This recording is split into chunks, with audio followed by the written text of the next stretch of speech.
Well, doctors fighting malaria, one of the deadliest diseases on the planet, may soon have a new affordable weapon in their smartphones. Researchers have found a way to use the phone's cameras to detect the microorganisms in the patient's blood that causes the disease. VOA's George Putic reports. According to the World Health Organization, almost 600,000 people died of malaria in 2013, making this mosquito-borne disease one of the deadliest in the world.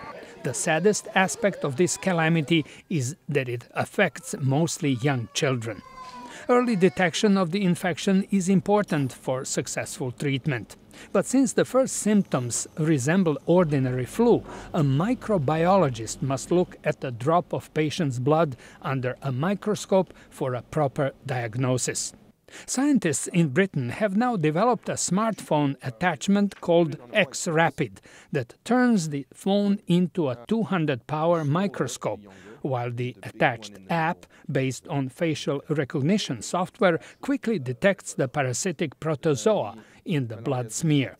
Jean-Viry Babel is the CEO of Yangtze, the company that developed the app. He says it is cheap and works on the spot. So we take a high-definition picture of a sample of blood. We separate the red blood cells from the rest, the white blood cells, the pellets, and we start looking at each of the red blood cells individually. Viry Babel says the app is affordable, easy to use, and provides a reliability of up to 98%. The only additional equipment required is an ordinary glass lab slide called a slate. There's only one button, which is called diagnose. So you put it on the slate, and you put it on the dry blood, you press the diagnose, and it tells you yes or no. Researchers say the field testing of the device will begin in January and February in Tanzania, Benin, and Indonesia, while commercial use is scheduled to start by the end of March. They also plan to expand the versatility of the new device, teaching it to recognize other diseases such as tuberculosis and Lyme disease. George Putic, VOA News, Washington. Well, malaria deaths have steadily dropped since 2000 as more people are properly diagnosed and treated. The World Health Organization says more people are also receiving mosquito nets as a preventive measure. Although progress against the mosquito-borne infection is being made, it's very fragile, and West African countries suffering now an unprecedented epidemic of Ebola are particularly at risk of seeing a resurgence of malaria. Well, for more perspective on the ongoing fight against malaria, joining us today is Dr. Chinua Akukwe. Dr. Akukwe has expertise in public health, global health, and international development partnerships. He's also a fellow of the American College of Epidemiology and a fellow of the National Academy of Public Administration here in Washington. Well, Dr. Akukwe, welcome. And, Vincent. You know, first we saw that very cool gadget that is coming up. What does that make you feel? Well, it makes me feel wonderful. I mean, this year makes it my 30 years as a medical doctor, and to live to see that there's another tool that will help for rapid diagnosis of malaria. It's really wonderful. Yes.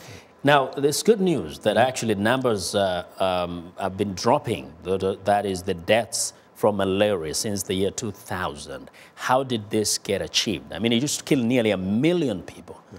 I think it was a perfect opportunity and synergy of activities at the local grassroots level, at the national level, at the international level, because what many governments did around 1985, once they finished building out a primary health care system, was now begin to address the preventable causes of communicable diseases such as malaria.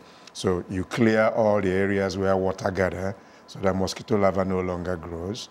Then you make sure that you get anybody who is sick with fever into the nearest health center, even if it's a health outpost. Then they were able to supply many facilities, even remote facilities, with the ability to diagnose whether somebody is suffering from malaria just by looking at a blood sample. Then, of course, many countries tackled counterfeit drugs, which you know was a major problem because chloroquine was one of the most counterfeited drugs. And then at the national level, virtually every government in Africa had a national plan that was aligned to the WHO plan and the United Nations plan eliminating malaria. Then at the international level, both the public, private sector and the academia came together, supplied medicines, we were able to send in experts and also help various organizations working at the rural areas to tackle malaria. So it was a perfect synergy of opportunity and action. How did the academics and also governments tackle also the issue of some of those drugs that were becoming overused to the extent that people are developing some resistance to them? Yes. I think there were two parts. One was to end the problem of counterfeit drugs. And I think even from WHO studies that has probably up to 95% in some of the most affected countries like Nigeria. Then the second part was training health people on proper diagnosis and treatment. And then the third part was preventive messages to the ordinary people in terms of what you need to do if you are sick and how you should go to the nearest medical facility and make sure that you receive treatment. And when you are treated, you adhere to whatever the doctor says that you should be doing. Mm-hmm. Then, of course, the final part was some of the drugs that came after chloroquine were able, 1 dose or 2 doses or 3 doses. So it was much easier for the average person. 7 days, seven days or the Sunday medicine and so on. Now, very quickly, there are fears that some of these gains could be reversed.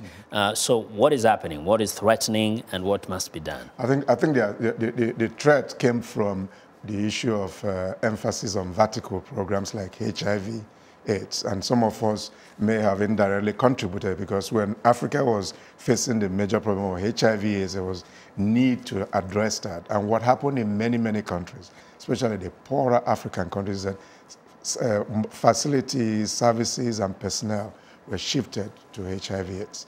So the same thing with what's going on in Ebola. Sierra Leone, Liberia, and Guinea at a very grave risk of resurgence of malaria because virtually every health entity in these 3 countries are devoted to tackling Ebola. And the second thing was, of course, after the 2008 global financial crisis, all the international organizations reduced the kind of support, both technical and financial, and logistics for communicable diseases. So how can governments achieve the goal of having capacity in all those areas, malaria and all the other diseases without hurting any sector? I think the idea is for each country in Africa to adhere to its national development health plan, where they had series of resource allocation for specific diseases. And even when you are dealing with an emergency, make sure that whether it's financial or logistics, that you use it to address malaria. For instance, in West Africa, I expect every West African country to put in a lot of resources to addressing malaria and TB, because these are all endemic in that region. So things don't stop happening because there's Ebola. It should not stop happening because there's Ebola. Thanks a lot, Dr. Akukwe, for joining us today. While Dr. Chinua Akukwe is an expert in public health, global health, and international development partnerships, we thank you for joining us.